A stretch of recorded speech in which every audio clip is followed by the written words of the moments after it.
केंद्रीय पर्यटन एवं संस्कृति मंत्री गजेंद्र सिंह शेखावत आज सुबह ट्रेन से जोधपुर पहुंचे और वहां से सीधे अपने निवास स्थान पहुंचे, जहां उन्होंने आमजन से मुलाकात की। उसके बाद पत्रकारों से वार्ता करते हुए विश्व प्रेस स्वतंत्रता दिवस पर कहा कि निश्चित रूप से भारत की आजादी के समय और आजादी के बाद लोकतंत्र को सही मार्ग पर रखने के लिए जितनी न्यायपालिका ने भूमिका अदा की, उतनी ही प्रेस ने अपनी भूमिका अदा की है। सोशल मीडिया की न्यूज के प्रवाह में हमारा फॉर्मल मीडिया भी बहता नजर आ रहा है। पत्रकारिता जगत में काम करने वाले सभी भाइयों को और सजग रहकर कार्य करने की आवश्यकता है।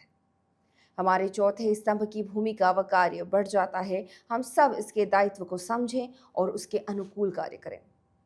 उन्होंने कहा कि पाकिस्तान में भय है। गोस्वामी तुलसीदास जी ने भी लिखा है कि भय बिन प्रीत नहीं। भारत के विरुद्ध चलने वाली गतिविधि को बर्दाश्त नहीं करेंगे। यह नया भारत है, हम घर में घुसकर वार करेंगे। यह कायराना हरकत है, उसका जवाब दिया जाएगा। भारत के प्रधानमंत्री ने ऐतिहासिक फैसला किया है कि अब रक्त और पानी साथ नहीं बहेगा।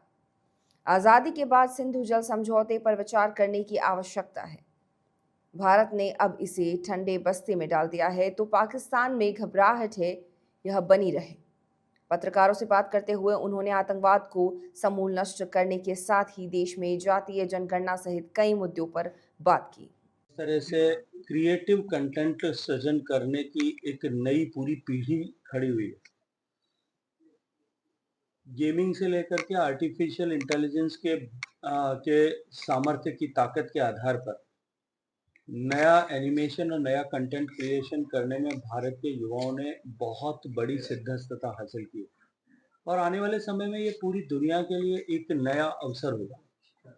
ऐसे में भारत की संस्कृति को, भारत की कला को, भारत के पर्यटन को ऊंचाई देने के लिए इस प्लेटफॉर्म का ठीक से उपयोग किया जा सके और आने वाले समय में जिस तरह से इकोनॉमी के लिए डाओस की कल्पना की जाती है, ठीक उसी तरह से कंटेंट क्रिएशन और क्रिएटिविटी के लिए एक ग्लोबल प्लेटफॉर्म भारत में बने। माननीय प्रधानमंत्री जी की इस कल्पना को साकार करने का पहला अध्याय वेव्स था।